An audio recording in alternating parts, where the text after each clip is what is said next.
الله الرحمن الرحيم الحمد لله نحمده ونستعينه ونستغفره ونؤمن به ونتوكل عليه ونعوذ بالله من شرور أنفسنا ومن سيئات أعمالنا من يهده الله فلا مضل له ومن يضلله فلن تجد له وليا مرشدا أما بعد فقال الله تبارك وتعالى أعوذ بالله من الشيطان الرجيم بسم الله الرحمن الرحيم يا أيها الذين آمنوا استجيبوا لله وللرسول إذا دعاكم لما يحييكم واعلموا أن الله يحول بين المرء وقلبه وأنه إليه تحشرون واتقوا فتنة لا تصيبن الذين ظلموا منكم خاصة واعلموا أن الله شديد العقاب وعن ابن مسعود رضي الله تعالى عنه قال قال رسول الله صلى الله عليه وسلم ما من نبي بعثه الله في أمته قبلي إلا كان له في أمته حواريون وأصحاب يأخذون بسنته ويقتدون بأمره ثم إنها تخلف من بعدهم خلوف يقولون ما لا يفعلون ويفعلون ما لا يؤمرون فمن جاهدهم بيده فهو مؤمن ومن جاهدهم بلسانه فهو مؤمن ومن جاهدهم بقلبه فهو مؤمن وليس وراء ذلك من الإيمان حبة خردل أو كما قال رسول الله صلى الله عليه وسلم۔ اس دنیا میں بسنے والے تمام کے تمام انسان اچھا باپ اسی کو سمجھتے ہیں جو اپنی اولاد کے تمام حقوق کو ادا کرے، خواہ اس کا رنگ کالا ہو یا گورا ہو، وہ دیہاتی ہو، وہ شہری ہو، وہ پڑھا لکھا ہو، وہ ان پڑھ ہو۔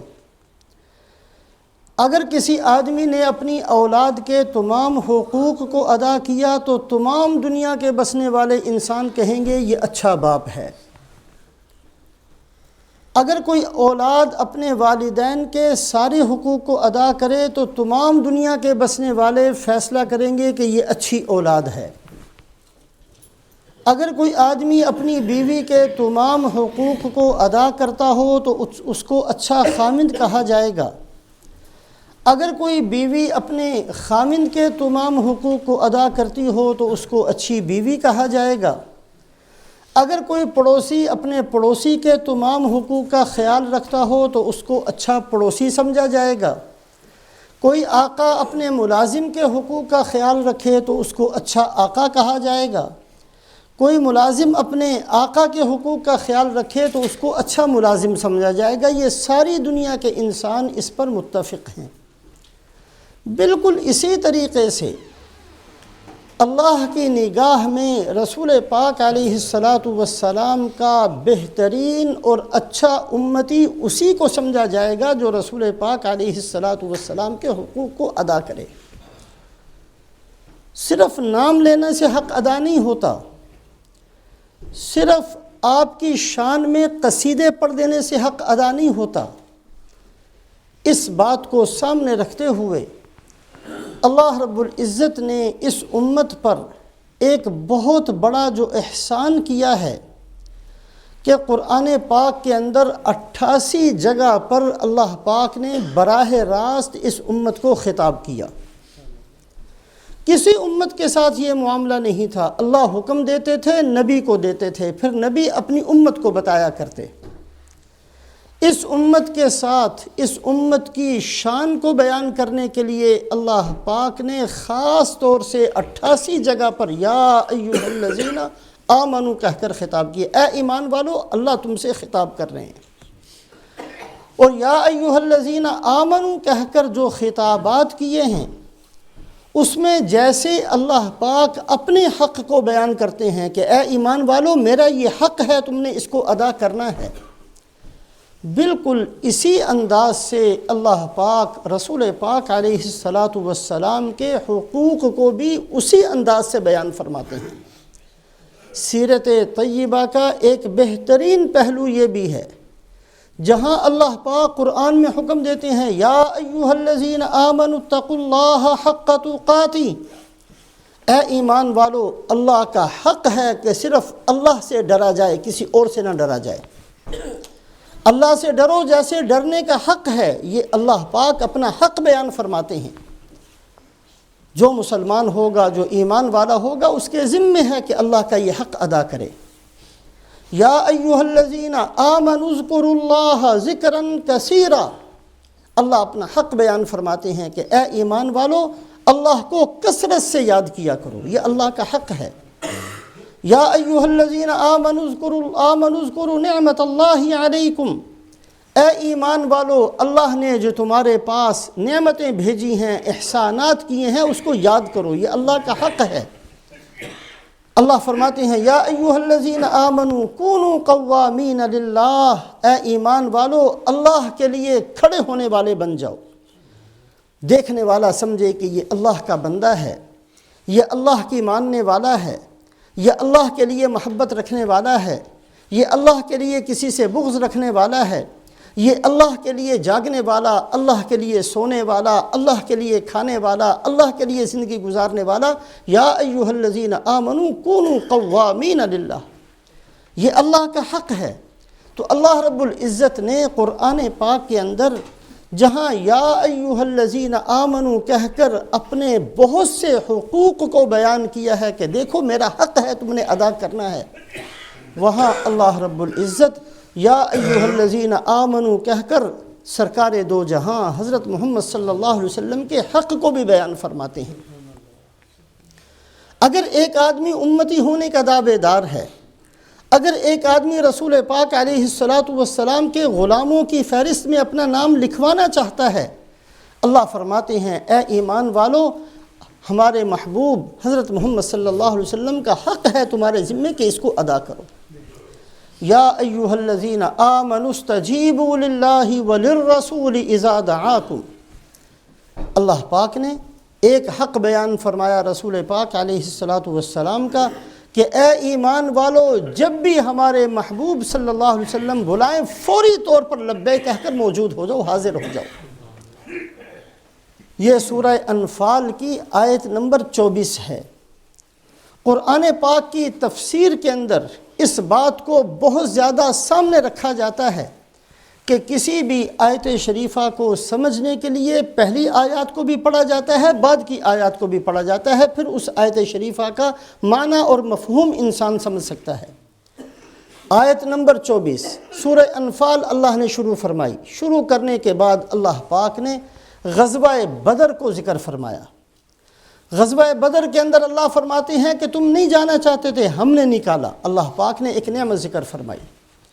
پھر اللہ فرماتے ہیں تمہارے پاس کچھ نہیں تھا، ہم نے مدد کی. اللہ فرماتے ہیں کہ میدان جنگ کے اندر جب کہ انسانوں کے ہوش اڑ جایا کرتے ہیں، ایسے وقت کے اندر احسان کیا کہ تمہارے اوپر نیند کو ڈال دیا. اللہ فرماتے ہیں کہ ہم نے مدد کی. اذ یوحی ربک الی الملائکہ، ہم نے فرشتوں کو نازل کیا. غزوہ بدر کے اندر 3000 فرشتے اللہ نے اتارے. حالانکہ ایک فرشتہ بھی کافی تھا، لیکن مسلمان 313 تھے، مقابلے کے اندر 1000 تھے. مسلمان تیسرا حصہ تھے. اللہ پاک نے مسلمانوں کے دل کو خوش کرنے کے لیے 1000 کے مقابلے میں 3 گنا فرشتوں کو نازل فرمایا، 3000 فرشتے اتارے. فرشتے بہت دفعہ اترے ہیں رسول پاک علیہ الصلاۃ والسلام کی مبارک زندگی کے اندر، لیکن غزوہ بدر کی خصوصیت یہ ہے کہ اس غزوے کے اندر فرشتے، بہت سارے فرشتے انسانی صورت میں آئے۔ اس کی وجہ یہ تھی کہ مکے والے جب مسلمانوں کے مقابلے میں 1000 کا لشکر لے کر نکلے ہیں تو ان کے اندر ایک خوف پیدا ہوا کہ ہم تو بڑے بڑے سب کے سب مدینہ جا رہے ہیں مسلمانوں کے مقابلے میں، ایک قبیلہ ہے بنو بکر، کہیں وہ آ کر ہمارے بچوں اور ہماری عورتوں پر حملہ آور نہ ہو جائے، یہ خدشہ تھا۔ تو شیطان سراقہ ابن مالک جو اس علاقے کا سردار تھا، اس کی صورت میں، انسانی صورت میں شیطان آیا اور آ کر کہنے لگا کہ نہیں تمہیں ڈرنے کی ضرورت نہیں ہے، میں تمہارے ساتھ ہوں، اور کسی قسم کا بنو بکر کے بارے میں فکر نہ کرو، میں بالکل تمہارے ساتھ ہوں، اور تمہیں آج جا کر مسلمانوں کے مقابلے میں ان کو بالکل ختم کر دینا چاہیے۔ چونکہ شیطان انسانی صورت میں آیا تھا، اللہ پاک نے بدر کے اندر فرشتوں کو بھی انسانی صورت میں نازل فرمایا۔ تو غزوہ بدر کے اللہ پاک نے انعامات کو ذکر فرمایا کہ غزوہ بدر میں ہم نے یہ نعمت کی، یہ نعمت بھیجی، یہ احسان کیا، یہ احسان کیا، بہت سارے احسانات ذکر کرنے کے بعد پھر اللہ فرماتے ہیں یا ایھا الذین آمنوا استجیبوا للہ وللرسول اذا دعاکم، اے ایمان والو جب ہمارے نبی تمہیں بلایا کریں فوراً آ جایا کرو، اس لیے کہ یہ جتنی مدد تمہاری ہوئی ہے ہمارے نبی کی وجہ سے ہوئی ہے۔ تم فرما برداری کرتے رہے، تم نے ہر حالت میں ہمارے نبی کا اتباع کیا، تمہارے پاس اسباب نہیں تھے پھر بھی چل پڑے، تمہارے پاس وسائل نہیں تھے پھر بھی اٹھ کھڑے ہوئے، تم نے ہر حالت میں ہمارے نبی کا ساتھ دیا ہے، اس وجہ سے ہم نے فرشتوں کو نازل کر کے مدد کی ہے۔ یا ایھا الذین آمنوا استجیبوا للہ وللرسول اذا دعاکم لما یحییکم، ساتھ یہ فرمایا کہ اس بات کو بھی یاد رکھنا کہ ہمارے نبی حضرت محمد صلی اللہ علیہ وسلم کی ہر آن ہر گھڑی فرما برداری کرتے رہو گے تو اس میں تمہاری زندگی ہے۔ مسلمان کی دنیا بھی دین سے بنتی ہے، اس بات کو سامنے رکھیں، مسلمان کی آخرت بھی دین پر عمل کرنے سے بنے گی، مسلمان کی قبر بھی فرما برداری سے بنے گی، مسلمان کی حشر کی زندگی بھی فرما برداری سے بنے گی، اور مسلمان کی دنیا کی زندگی بھی رسول پاک علیہ الصلاۃ والسلام کی غلامی سے بنے گی۔ حضرت عمر رضی اللہ تعالیٰ عنہ مسجد اقصی بیت المقدس کی فتح کے لیے جب لشکر کو لے کر گئے ہیں اور بہت ساروں نے مشورہ دیا کہ جی آپ جس حالت میں آ رہے ہیں یہ مسلمانوں کے فقر و فاقہ کو ظاہر کرتی ہے۔ حضرت عمر رضی اللہ تعالیٰ اس حالت میں تھے کہ کپڑے پر پیبند لگے ہوئے تھے، گھوڑے پر سوار نہیں تھے، ایک بالکل اونٹنی پر سوار تھے، اور غلام سوار تھا اور خود نکیل پکڑ کر چل رہے تھے۔ اس انداز سے مسجد اقصی بیت المقدس تشریف لے جا رہے تھے۔ صحابہ نے روکا کہ جی آپ ایسا نہ کریں، تھوڑی سی اچھی حالت بنا لیں، تھوڑے سے اچھے کپڑے پہن لیں، اونٹ کی بجائے گھوڑے کی سواری کو اختیار کر لیں، تھوڑا سا اپنے آپ کو بدل لیں۔ حضرت عمر رضی اللہ تعالیٰ عنہ اترے اور جوڑا پہنا ہی تھا کہ فوراً نکال کر پھینک دیا کہ نہیں میرے دل کے اندر فرق پڑ گیا، اور اس کے بعد جو الفاظ فرمائے ہیں کُنَّا أَذَلَّ النَّاسِ فَأَعَزَّنَا اللَّهُ بِالْإِسْلَامِ، اے لوگوں ہم تو دنیا کے سب سے زیادہ قسمہ پرس بندے تھے، سب سے زیادہ بے حیثیت لوگ تو ہم تھے، اللہ نے عزت دی ہے تو اسلام کی وجہ سے دی ہے، اللہ نے آج ہمارا مقام بنایا ہے تو اسلام کی وجہ سے۔ مسلمانوں کی دنیا بھی بنتی ہے تو دین کی وجہ سے بنتی ہے، قبر بھی بنتی ہے تو دین پر عمل کرنے سے بنتی ہے، آخرت بھی بنتی ہے تو دین پر عمل کرنے سے بنتی ہے۔ اللہ کا معاملہ مسلمان کے ساتھ الگ ہے، کافر کے ساتھ الگ ہے۔ کافر کی پہلے دنیا بنتی ہے، کافر کی اللہ دنیا بناتے ہیں، اس کی نیکیوں کا بدلہ دنیا کے اندر چکا دیتے ہیں، اس کی دنیا کو بناتے ہیں، اور مسلمان کی پہلے آخرت بنتی ہے، جب آخرت بن جاتی ہے پھر اللہ پاک اس کی دنیا کو سنوارتے ہیں۔ یہ اللہ کا ایک اٹل فیصلہ ہے۔ اللہ پاک نے فرمایا یا ایھا الذین آمنوا استجیبوا للہ وللرسول اذا دعاکم لما یحییکم، رسول پاک علیہ الصلاۃ والسلام کا حق ہے کہ جب رسول پاک علیہ الصلاۃ والسلام بلائیں تو فوری طور پر حاضر ہو جاؤ، فوری طور پر آپ کی بات کو مان لو اور فوری طور پر آپ کی فرما برداری کر لو، لما یحییکم، اس لیے کہ اسی میں تمہاری زندگی ہے۔ وَاعْلَمُوا أَنَّ اللَّهَ يَحُولُ بَيْنَ الْمَرْءِ وَقَلْبِهِ، اور ایک اور بات یاد رکھنا کہ جو تم چاہو ویسا نہیں ہوتا، اللہ پاک بندے کے دل اور بندے کے درمیان میں خود حائل ہوتے ہیں۔ اگر تم نے تاخیر کر دی، اگر تم نے کہا کہ چلو پھر کبھی کر لیں گے، تو ایسے دلوں پر اللہ مہر لگا دیا کرتے ہیں۔ اللہ پاک نے بندے کا دل بڑا صاف ستھرا بنایا ہے، لیکن جب بندہ اس کو ٹیڑھا کرتا ہے تو اللہ بھی اس کو ٹیڑھا کر دیتے ہیں۔ فَلَمَّا زَاغُوا أَزَاغَ اللَّهُ قُلُوبَهُمْ، جب ٹیڑھے چلے تو اللہ نے ان کے دلوں کو ٹیڑھا کر دیا۔ فِي قُلُوبِهِمْ مَرَضٌ فَزَادَهُمُ اللَّهُ مَرَضًا، جس نے اپنے دل کے اندر بیماریوں کو پالا، اللہ نے بیماریاں اور بڑھا دی۔ آج جس وقت اللہ کے نبی صلی اللہ علیہ وسلم بلائیں فوراً حاضر ہو جاؤ، کہیں ایسا نہ ہو اللہ پاک درمیان میں آ جائیں، اللہ تمہاری حاضر نہ ہونے کو تمہاری طرف سے نافرمانی قرار دے کر یا گستاخی قرار دے کر کہیں تم سے توفیق کو سلب نہ کر لیں، ایسا نہ کرنا۔ حضرت ابی بن کعب رضی اللہ تعالیٰ عنہ یہ وہ صحابی ہیں جن کا قرآن پاک کے ساتھ بہت گہرا تعلق تھا، تورات کے انجیل کے عالم تھے، اور جتنا جتنا قرآن اترتا تھا فوری طور پر حفظ کرتے تھے۔ صحابہ میں قرآن کے حافظ بہت تھوڑے تھے، ان میں ابی بن کعب رضی اللہ تعالیٰ عنہ بھی ہیں۔ اسی وجہ سے صدیق اکبر رضی اللہ تعالیٰ عنہ نے جب ارادہ فرمایا اپنی خلافت کے زمانے کے اندر کہ قرآن کو جمع کر دیا جائے، اس لیے کہ قرآن لکھا ہوا تو تھا لیکن کسی کے پاس کوئی صورت، کسی کے پاس کوئی آیت، کسی کے پاس کوئی حصہ، اس طریقے سے بکھرا ہوا تھا۔ حضرت ابو بکر رضی اللہ تعالیٰ عنہ نے صحابہ کے مشورے سے ارادہ فرمایا کہ پورے قرآن کو ایک جگہ جمع کر لیا جائے، تو اس کام کے لیے جو جماعت تیار کی اس کے ایک ممبر ابی بن کعب بھی ہیں، اتنا اونچا مقام۔ پھر حضرت عمر رضی اللہ تعالیٰ عنہ کے زمانے کے اندر صحابہ تراویح پڑھتے تھے۔ تراویح کا طریقہ یہ تھا کہ کوئی الگ الگ پڑھتا تھا، کوئی چھوٹی چھوٹی ٹولیوں میں پڑھتا تھا، کسی نے 2 سپارے تراویح میں پڑھنے تھے۔ تراویح تو پڑھتے تھے لیکن اس طریقے سے جمع ہو کر ایک ہی جماعت کے ساتھ تراویح نہیں پڑھی جاتی تھی۔ حضرت عمر رضی اللہ تعالیٰ عنہ نے جب تراویح کی ایک ہی جماعت بنائی تو اس کا امام حضرت ابی بن کعب کو بنایا۔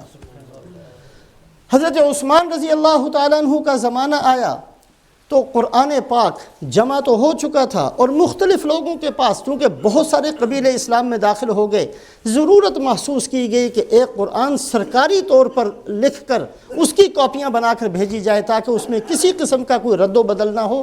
یہ خدمت حضرت عثمان رضی اللہ تعالیٰ عنہ نے 12 آدمیوں کے سپرد کی، اس کا امیر حضرت ابی بن کعب کو بنایا۔ رسول پاک علیہ الصلاۃ والسلام نے اپنی مبارک زندگی کے اندر ایک دفعہ حضرت ابی بن کعب کو فرمایا کہ مجھے قرآن سناؤ۔ حضرت ابی بن کعب فرمانے لگے یا رسول اللہ آپ پر تو نازل ہوا ہے۔ فرمایا کہ اللہ نے مجھے حکم دیا ہے کہ میں آپ سے سنوں۔ کہا میرا نام لے کر کہا؟ کہا ہاں آپ کا نام لے کر کہا۔ یہ مقام ہے حضرت ابی بن کعب رضی اللہ تعالیٰ عنہ کا۔ حضرت ابی بن کعب رضی اللہ تعالیٰ عنہ نماز پڑھ رہے تھے، رسول پاک علیہ الصلاۃ والسلام نے آواز دی۔ یہ اتنا قرآن جاننے والے ہیں، انہوں نے یہ سوچ کر، یہ بھی قرآن کی اس آیت کو جانتے تھے، یہ سوچ کر کہ یہ حکم نماز کے لیے نہیں ہوگا، یہ حکم اپنے کسی ذاتی عمل کے لیے ہوگا کہ اگر کوئی بندہ کسی بھی عمل کے اندر مصروف ہے اور اللہ کے نبی بلا لیں تو سب کچھ چھوڑ چھاڑ کر آپ صلی اللہ علیہ وسلم کی بات کو قبول کرنا چاہیے اور فوراً آنا چاہیے۔ شاید یہ حکم نماز کے بارے میں نہ ہو۔ حضرت ابی بن کعب رضی اللہ تعالیٰ عنہ نے سن لیا نماز کی حالت میں آپ کی دعوت کو، لیکن پھر بھی نماز کو مکمل کیا اور پھر دوڑتے ہوئے آپ صلی اللہ علیہ وسلم کی خدمت میں پہنچے۔ آپ صلی اللہ علیہ وسلم نے فرمایا میں نے تو پہلے بلایا تھا۔ کہا یا رسول اللہ میں نماز میں مصروف تھا، میں نے یہ سوچا کہ یہ جو حکم ہے اس آیت شریفہ کے اندر، یہ حکم شاید کسی اپنے ذاتی عمل میں مصروف ہونے کی وجہ سے ہے کہ جو بندہ کسی بھی عمل میں لگا ہو اللہ کے نبی بلائیں تو فوراً آ جاؤ۔ آپ نے فرمایا کہ نہیں، یہ حکم عام ہے، اگر کوئی بندہ نماز بھی پڑھ رہا ہے اور حضور صلی اللہ علیہ وسلم بلا لیں تو نماز چھوڑ کر جانا چاہیے، یہ حق ہے حضور اکرم صلی اللہ علیہ وسلم کا۔ تھوڑا سا کبھی اللہ توفیق دے تو اپنے گریبان میں منہ ڈال کر سوچ لینا چاہیے کتنی اللہ کے نبی کی سنتیں ہیں۔ آپ صلی اللہ علیہ وسلم نے ہمیں بلایا ہے، یہ آیت کوئی منسوخ نہیں ہوگی، قیامت تک کے لیے ہے۔ آپ صلی اللہ علیہ وسلم نے ہماری زندگی کے لیے کتنے ہمیں احکامات دیے ہیں. ایسی زندگی گزارنا، خوشی کے اندر یہ کرنا، غمی کے اندر یہ کرنا، لباس ایسا ہونا چاہیے، شکل ایسی ہونی چاہیے، رات ایسی ہونی چاہیے، دن ایسا ہونا چاہیے، خیالات ایسے ہونے چاہیے، دماغ کے اندر یہ ہونا چاہیے، سوتے ہوئے یہ پڑھنا چاہیے، اٹھتے ہوئے یہ پڑھنا چاہیے، کھاتے ہوئے یہ پڑھنا چاہیے، کھانا ختم کرنے کے بعد یہ پڑھنا چاہیے، گھر میں داخل ہوتے ہوئے یہ کہنا چاہیے، نکلتے ہوئے یہ کہنا چاہیے، مسجد میں آتے ہوئے یہ کہنا چاہیے، مسجد سے جاتے ہوئے. اللہ کے بندو، ہم سب کچھ بھول گئے. کیا مطلب ہوگا اس آیت شریفہ کا؟ صرف ہم یہ کافی سمجھتے ہیں کہ سال کے اندر ایک دفعہ ایک نعت سن لی اور یہ کہہ دیا کہ ہم نے حق ادا کر دیا. یا ایھا الذین آمنوا استجیبوا للہ وللرسول اذا دعاکم. جب بھی اللہ کے نبی صلی اللہ علیہ وسلم کچھ بھی فرمائیں، فوری طور پر اس کی فرما برداری ضروری ہے. جیسے اللہ پاک یا ایھا الذین آمنوا کہہ کر اپنے حقوق کو بیان فرماتے ہیں، اسی طریقے سے اللہ پاک یا ایھا الذین آمنوا کہہ کر سرکار دو عالم حضرت محمد صلی اللہ علیہ وسلم کے حق کو بیان فرماتے ہیں جو اس امت کے ذمے ہے. یہ آیت نمبر سورہ انفال کی آیت نمبر 24، درمیان میں صرف 2 آیتیں، اس کے اندر بھی اللہ نے بڑے مضامین کو بیان کیا. اور آیت نمبر 27 میں پھر کہا یا ایھا الذین آمنوا لا تخونوا اللہ والرسول وتخونوا اماناتکم. اے ایمان والو، اللہ رسول سے خیانت نہ کرنا. ہر آدمی سمجھتا ہے کہ خیانت کتنا بدترین جرم ہے. خیانت کرنے والا نہ مسلمان کے نزدیک اچھا سمجھا جاتا ہے، نہ کسی کافر کے نزدیک اچھا سمجھا جاتا ہے. وہ بندے بھی جو اللہ کے رسول کو نہیں مانتے، جو کسی دین کو نہیں مانتے، ان کے نزدیک بھی خیانت ایک گندا کام ہے اور گندا جرم ہے. ایک مسلمان کیسے اللہ سے خیانت کرے، کیسے اللہ کے رسول سے خیانت کرے؟ اللہ فرماتے ہیں یا ایھا الذین آمنوا لا تخونوا اللہ والرسول. اللہ اور اللہ کے رسول سے کبھی خیانت نہ کرنا. خیانت، اللہ کا دین ہمارے پاس امانت ہے. رسول پاک علیہ السلام کی زندگی امانت ہے میرے پاس. اگر یہ امانت میں نے اپنی اولاد کو نہ سکھائی تو یہ خیانت ہے. یہ امانت، اللہ اور اللہ کے رسول کا دین میرے پاس امانت ہے. اگر میں نے دوسروں کو نہ سکھائی تو میں نے خیانت کی. میں نے خود عمل نہیں کیا تو میں نے خیانت کی. میں نے اس کو بدل دیا تو میں نے خیانت کی. میں نے اس کو چھپا لیا تو میں نے خیانت کی. کتنی صورتیں ہیں خیانت کی. اور اللہ پاک حضرت محمد صلی اللہ علیہ وسلم کے حق کو بیان فرماتے ہیں لا تخونوا اللہ والرسول. اے اللہ، اے ایمان والو، اللہ اور اللہ کے رسول سے خیانت نہ کرنا. ہم سب گریبانوں میں منہ ڈالیں، کتنی خیانت کرتے ہیں دین کے ساتھ. کتنی یہ امانت ہم نے پہنچائی ہے اپنی اولاد کو. یہ امانت کتنی پہنچائی ہے ہم نے اپنی بیویوں کو، کتنی پہنچائی ہے اپنے رشتہ داروں کو. ایک بندہ کھڑے ہو کر یہ تو کہہ سکتا ہے کہ میں نے بڑی محنت کی ہے اپنی اولاد کے لیے کہ اس کا مکان بن جائے. کسی نے یہ محنت کی کہ اس کی اولاد سنت کے مطابق آ جائے. اس کی اولاد کا لباس، اس کی شکل، اس کی صورت، اس کی زندگی سنت کے مطابق ہو جائے.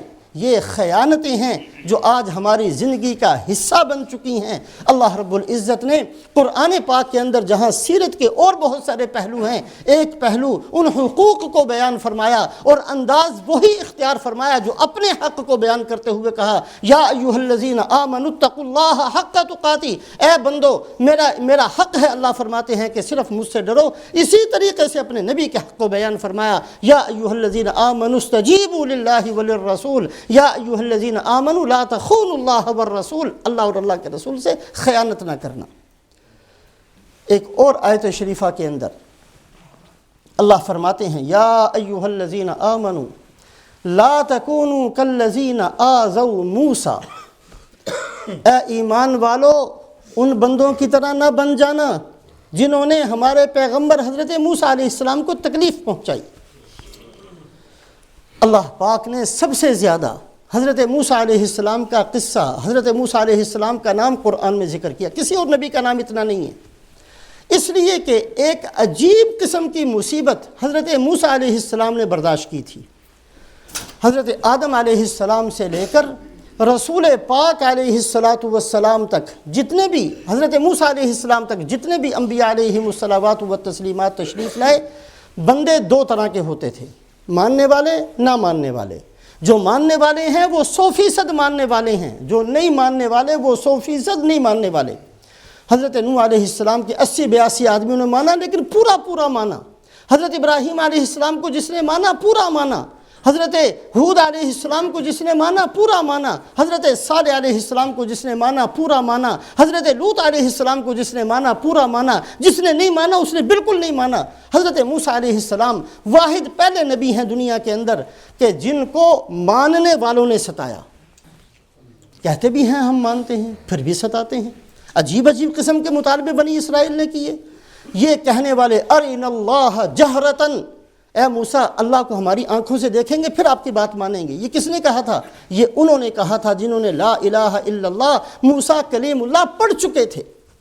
وادی تیہ کے اندر اذهب انت وربک فقاتلا انا ہاہنا قاعدون، موسیٰ علیہ السلام نے کہا آؤ میرے ساتھ۔ اللہ کہتے ہیں اس بستی کے اندر ہم نے جہاد کرنا ہے، اور اللہ فتح کا وعدہ پہلے سے فرماتے ہیں۔ لیکن موسیٰ علیہ السلام کے ماننے والے جو ماننے والے تھے انہوں نے کہا کہ اے موسیٰ آپ اپنے اللہ کو ساتھ لے جائیں، ہم تو یہیں انتظار کرتے ہیں۔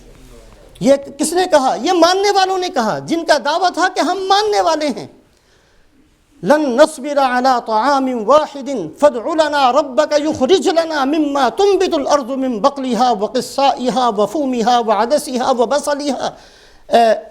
موسیٰ علیہ السلام کی برکت سے آسمان سے من و سلوہ اترتا ہے، بغیر محنت کے اللہ رزق دیتے ہیں۔ یہ کہنے والے کون تھے کہ جی ہمیں یہ رزق نہیں چاہیے، ہمیں تو دال چاہیے، ہمیں تو مسور چاہیے، ہمیں تو پیاز چاہیے، ہمیں تو لہسن چاہیے۔ یہ مانگنے والے کون تھے؟ یہ وہ بندے تھے جو موسیٰ علیہ السلام پر ایمان لا چکے تھے۔ یہ پہلا موقع تھا اس زمین کے اندر کہ ایک طرف ماننے کا دعویٰ بھی ہے اور ایک طرف نبی کی نافرمانی بھی ہے، ایمان کا دعویٰ بھی ہے، شکل کسی اور کی طرح ہے، ایمان کا دعویٰ بھی ہے، لباس کسی اور کی طرح ہے، ایمان کا دعویٰ بھی ہے، زندگی کسی اور کی طرح ہے، مقتدا کوئی اور ہے، امام کوئی اور ہے، پیچھے کسی اور کے چلتے ہیں، سوچ کسی اور کی طرح ہے، دعویٰ زبان سے مسلمانوں کا ہے۔ یہ پہلا موقع تھا موسیٰ علیہ السلام کو جو سہنا پڑا۔ اس لیے حضرت موسیٰ علیہ السلام نے کہا یا قومی لما تؤذوننی وقد تعلمون انی رسول اللہ الیکم، اے میری قوم مجھے کیوں ستاتے ہو جبکہ تم جان بھی چکے کہ میں اللہ کا نبی ہوں۔ یا تو یہ ہے کہ تم نے نہ جانا ہوتا، یا تو تم فرعون کی طرح میری تکذیب کرتے، فرعون کے ماننے والوں کی طرح۔ ایسا بھی نہیں ہے، کلمہ بھی پڑھتے ہو، میری نبوت کو قبول بھی کرتے ہو، میری رسالت کا اقرار بھی کرتے ہو، اور پھر اس قسم کی باتیں کہہ کے مجھے کیوں ستاتے ہو۔ اللہ پاک نے حضرت محمد صلی اللہ علیہ وسلم کے حق کو بیان فرمایا یا ایھا الذین آمنوا لا تکونوا کالذین آذوا موسیٰ، اے ایمان والو ایسا نہ بننا۔ یہ ہمارے نبی ایک برداشت کر چکے ہیں حضرت موسیٰ علیہ السلام، اسی وجہ سے سب سے زیادہ ذکر ان کا کیا ہے موسیٰ علیہ السلام کا۔ اے ایمان والو ان کی طرح نہ بننا جنہوں نے موسیٰ علیہ السلام کو ستایا تھا، تکلیفیں پہنچائی تھی۔ رسول پاک علیہ السلام کو ہمارے کردار سے، ہمارے گفتار سے، ہماری زندگی سے، ہماری حرام خوری سے، ہماری غیبتوں سے، ہمارے حسد سے، ہمارے بغض سے، ہماری کفر کی محبت سے کتنی تکلیف پہنچتی ہوگی، یہ ہم میں سے ہر بندہ اپنے گریبان کے اندر منہ ڈال کر خود اس کا فیصلہ کرے۔ کسی کو کہنے کی ضرورت نہیں ہے۔ اگر رسول پاک علیہ السلام آج دنیا میں موجود ہوتے، میری زندگی کو دیکھ کر کس قدر ان کو تکلیف پہنچتی یہ میں نے سوچنا ہے۔ اگر آپ صلی اللہ علیہ وسلم موجود ہوتے، کسی کی رات کو دیکھ کر، کسی کے دن کو دیکھ کر، کسی کے خیال کو دیکھ کر، کسی کے فکر کو دیکھ کر آپ صلی اللہ علیہ وسلم کی مبارک زندگی کو کیسی اذیت پہنچتی، یا ہر آدمی خود اس کا فیصلہ کرے۔ اللہ پاک نے حضرت محمد صلی اللہ علیہ وسلم کا حق بیان فرمایا لا تکونوا کالذین آذوا موسیٰ، اے ایمان والو ایسا نہ بننا جیسے کہ موسیٰ علیہ السلام کو تکلیف پہنچانے والوں نے تکلیف پہنچائی، تم نہ پہنچانا ہمارے نبی کو تکلیف۔ اسی طریقے سے یہ بہت لمبا باب ہے۔ یا ایھا الذین آمنوا لا ترفعوا اصواتکم فوق صوت النبی، اے ایمان والو تمہاری آواز ہمارے نبی کی آواز سے اونچی نہیں ہونی چاہیے۔ یا ایھا الذین آمنوا لا تقدموا بین یدی اللہ ورسولہ، اے ایمان والو پیش قدمی نہ کرنا ہمارے نبی سے۔ یا ایھا الذین آمنوا اذا ناجیتم الرسول فقدموا بین یدی نجواکم صدقہ، اے ایمان والو جب ہمارے نبی کی مجلس میں جانا چاہو پہلے صدقہ خیرات کر کے جایا کرو۔ یہ بہت سارے حقوق ہیں، بہت سارے آداب ہیں رسول پاک علیہ السلام کے، اور اللہ پاک نے اسی انداز سے ذکر فرمایا جس انداز سے اپنے حق کو ذکر کیا۔ ایک آیت شریفہ کے اندر اللہ فرماتے ہیں یا ایھا الذین آمنوا صلوا علیہ وسلموا تسلیما، اے ایمان والو ہمارے محبوب حضرت محمد صلی اللہ علیہ وسلم پر درود بھی اور سلام بھی بھیجتے رہا کرو۔ اس لیے کہ اللہ خود درود بھیجتے ہیں۔ اللہ پاک نے ساری مخلوقات سے سجدہ کروایا ہے، آدم علیہ السلام کو خود نہیں کیا، اس لیے کہ اللہ خود سجدہ نہیں کرتے ہیں، اللہ مسجود ہیں، ساجد نہیں ہیں، اللہ معبود ہیں، عابد نہیں ہیں، خود سجدہ نہیں کیا ہے، لیکن رسول پاک علیہ السلام کو کے اوپر درود و سلام بھیجنے کا حکم دیا تو فرمایا کہ میں خود بھی درود و سلام بھیجتا ہوں، خود بھی درود بھیجتا ہوں۔ رسول پاک علیہ السلام کا حق ہے آپ صلی اللہ علیہ وسلم پر درود بھیجا جائے، کثرت سے اس کا اہتمام کیا جائے۔ حضرت امام شافعی رحمۃ اللہ علیہ انتقال ہوا، کسی نے حضرت امام شافعی رحمۃ اللہ علیہ کو دیکھا خواب کے اندر، پوچھا کہ اللہ نے آپ کے ساتھ کیا معاملہ کیا؟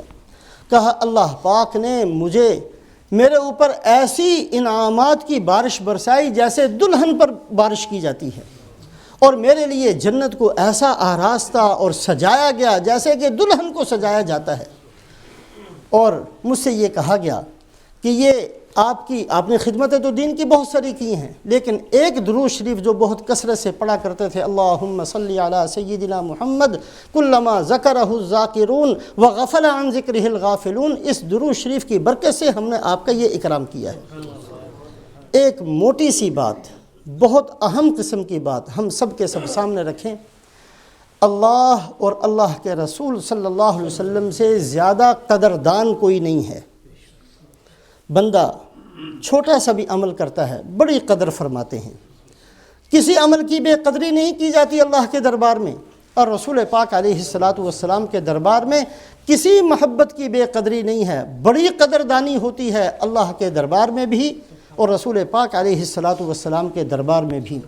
اللہ اور اللہ کے رسول سے زیادہ کوئی قدردان نہیں، لیکن یہ بھی سامنے رکھیں کہ اللہ اور اللہ کے رسول سے بڑا بے نیاز بھی کوئی نہیں، بے نیاز بھی کوئی نہیں، محتاج نہیں ہے ہمارے، نہ اللہ کو ہماری ضرورت نہ اللہ کے نبی کو ہماری ضرورت۔ اللہ پاک اسی کی قدر کرتے ہیں جو اللہ کی طرف چلتا ہے، جو منہ موڑ لے اللہ اس کی طرف نہیں دیکھتے۔ من اعرض عن ذکری فإن له معیشۃ ضنکا، منہ موڑو گے تو اللہ فرماتے جاؤ پھر دھکے کھاؤ، پھر ہم بھی تمہاری زندگی تنگ کر دیں گے۔ ایک قدم آتا ہے اللہ دو قدم چلتے ہیں۔ من اتانی یمشی اتیتہ ہرولۃ، یہ قدردانی ہے، چل کر آؤ گے دوڑ کر متوجہ ہوں گا۔ لیکن بے نیازی بھی ایسی ہے کہ ایک عمل کیا اور اس کے 99 حصے اللہ کے لیے، ایک حصہ کسی اور کے لیے، اللہ کہتے ہیں میں نے 99 بھی نہیں لینے۔ بے نیازی ایسی ہے۔ رسول پاک علیہ السلام سے زیادہ قدردان بھی کوئی نہیں اور آپ سے بڑا بے نیاز بھی کوئی نہیں۔ یہ ہم جو چاہیں کرتے رہیں اور آپ ہمیں گلے سے لگاتے رہیں، یہ تصور نکال دیں دماغ سے۔ حضرت علامہ جلال الدین سیوطی رحمۃ اللہ علیہ مفسر ہیں، قرآن کی تفسیر لکھی ہے، مدارس کے اندر پڑھائی جاتی ہے، جلالین شریف بڑی مشہور کتاب ہے، 15 سپارے ان کے استاد نے لکھے، پھر ان کا انتقال ہو گیا، اسی طرح سے شاگرد نے علامہ جلال الدین محلی استاد کا نام تھا، انہوں نے 15 سپارے لکھے، پھر انتقال ہوا تو علامہ جلال الدین سیوطی نے اس کو مکمل کیا، جلالین شریف بڑی مشہور کتاب۔ اس کے علاوہ بھی بہت ساری کتابیں ہیں علامہ جلال الدین سیوطی رحمۃ اللہ علیہ۔ ایک آدمی ان کے پاس آیا، آ کر کہنے لگا کہ جی آپ بڑے آدمی ہیں، بڑے آپ کی شہرت ہے، آپ میرے ساتھ بادشاہ کے دربار میں چلے جائیں۔ بعض لوگوں کو ہوتی ہے کسی کو لے کر جائیں تاکہ بادشاہ سمجھے بھی یہ بھی کوئی بڑا آدمی ہے، کوئی اپنا کام نکلوانا ہوگا کہ جی بادشاہ کے دربار میں اتنا سا میرا کام کر دیں کہ میرے ساتھ چلے جائیں۔ اس کا ہاتھ پکڑ کر علامہ سیوطی رحمۃ اللہ علیہ فرمانے لگے کہ دیکھو مجھے 75 دفعہ آپ صلی اللہ علیہ وسلم کی زیارت ہو چکی ہے، اور میرا معمول یہ ہے کہ جب میں کہیں پھنس جاتا ہوں کسی بات میں اور مجھے سمجھ میں نہیں آتی تو آپ صلی اللہ علیہ وسلم آ کر پوری میری رہنمائی فرما دیتے ہیں۔ میں تیرا ایسا فضول سا کام کر کے اپنی اس نعمت کو ضائع نہیں کرنا چاہتا۔ جانتے ہیں کہ بے نیازی بھی وہاں بہت ہے، وہاں قدردانی بھی بہت ہے، بے نیازی بھی بہت ہے۔ جو ہاتھ چھڑائے گا اس کا ہاتھ چھوڑ دیا جائے گا، جو منہ پھیرے گا اس کی طرف سے اعراض کر دیا جائے گا، جو دوسرے راستوں پر چلے گا اس کو چھوڑ دیا جاتا ہے۔ بے نیازی بھی بہت ہے۔ اللہ پاک اور اللہ کے رسول حضرت محمد صلی اللہ علیہ وسلم قدردان بھی بہت ہیں، بے نیاز بھی بہت ہیں۔ ہندوستان کے اندر جلال آباد ایک شہر ہے، ہمارے بزرگوں میں سے حاجی امداد اللہ مہاجر مکی رحمۃ اللہ علیہ کے استادوں میں سے ایک استاد تھے قلندر کے نام سے مشہور تھے، نام قلندر تھا یا ویسے مشہور تھے؟ یہ صاحب حضوری ان افراد کو کہا جاتا ہے جن کو ہر روز آپ صلی اللہ علیہ وسلم کی زیارت نصیب ہوتی ہے۔ کچھ بزرگ ایسے بھی گزرے ہیں، صاحب حضوری تھے، حج کے لیے تشریف لے گئے۔ اس زمانے کے اندر گاڑیاں تو تھی نہیں، اونٹوں پر سفر کرتے تھے۔ تو مکہ مکرمہ سے مدینہ منورہ جاتے ہوئے ایک اونٹ کرائے پر لیا، اور جو وہ اونٹ کا مالک تھا کسی بات سے اس پر ناراض ہوئے تو اس کو ڈانٹ دیا یا اس کو ایک تھپڑ بھی مار دیا۔ اور وہ حمال اس کو کہتے تھے، وہ جو اونٹ کا مالک تھا، غریب سا آدمی تھا جس پر ناراض ہو کر اس کو تھپڑ مارا تھا، وہ سید زادہ تھا، آپ صلی اللہ علیہ وسلم کی اولاد میں سے تھا۔ بس یہ ڈانٹنا تھا اور تھپڑ مارنا تھا کہ وہ ختم، زیارت بند۔ ہر روز زیارت ہوتی تھی، ختم، نماز نہیں چھوٹی، روزہ نہیں چھوٹا، کوئی عبادت نہیں چھوٹی، تسبیحات نہیں چھوٹی، تلاوت نہیں چھوٹی، ساری چیزیں موجود ہیں۔ لیکن بے نیازی کا اظہار بھی ہے وہاں، کہ یہاں ہمارے دربار میں قدر بھی بہت ہے اور بے نیازی بھی بہت ہے، ذرا سا بھی کر کے آؤ گے تو ہم پھر قبول نہیں کریں گے۔ اب وہ ایک تھوڑی سی غلطی ہوئی، ڈانٹ دیا کسی بات پر، اور وہ بڑا آدمی تھا، صاحب نسبت آدمی تھا، آپ صلی اللہ علیہ وسلم کی اولاد میں سے تھا، آپ صلی اللہ علیہ وسلم کو ناگوار گزرا، تشریف لانا بند کر دیا، زیارت بند ہو گئی۔ اب ہمارے جیسے کوئی تو شاید کوئی پرواہ نہیں ہوتی، ان کا رو رو کے برا حال ہو گیا۔ انہوں نے مدینہ منورہ جا کر بڑی توبہ کی، بڑا استغفار کیا، ایک کی خدمت میں بار بار کہ جی میری جو بھی غلطی ہے میں معاف کرتا ہوں۔ اس جو اونٹ والا تھا اس سے تو اسی وقت معافی مانگ لی اور اس کو راضی بھی کر دیا، اور پتہ نہیں کتنے سال یا کتنے مہینے لگے، پھر کہیں جا کر ان کو دوبارہ زیارت شروع ہوئی۔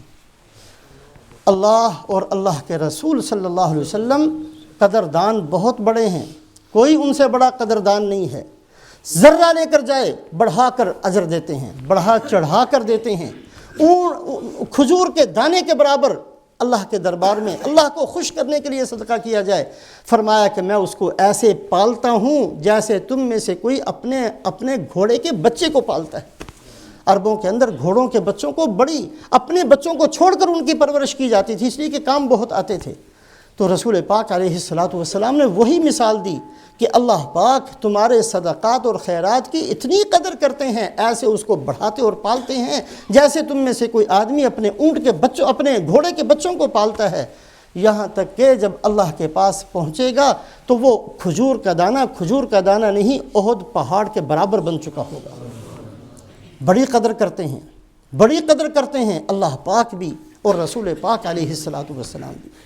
لیکن بے نیازی کا بھی بہت اظہار ہوتا ہے، بہت اظہار کرتے ہیں اللہ پاک بھی بے نیازی کا۔ جو منہ موڑتا ہے پھر اللہ اس کی طرف نہیں دیکھتے ہیں، جو اعراض کرتا ہے اللہ سب سے پہلے اعراض کر لیتے ہیں۔ رسول پاک علیہ الصلاۃ والسلام بھی بے نیازی کا اظہار بہت فرماتے ہیں۔ اللہ پاک ہم سب کو تھوڑی سی سمجھ کی توفیق نصیب فرمائے۔ ہم سب نے اپنی زندگی پر نظر ثانی کرنی ہے۔ یہ جو ہماری زندگی بشمول میرے جو ہماری زندگی گزرتی ہے کہ ہمارے سامنے ہمارا پیٹ پہلے ہے، ہمارے سامنے ہماری دنیا کی خواہشات پہلے ہیں، ہمارے سامنے یہ دنیا کی چند روزہ زندگی کی اہمیت بہت زیادہ ہے۔ قبر کو ہم نے سوچنا چھوڑ دیا، حشر کو ہم نے سوچنا چھوڑ دیا۔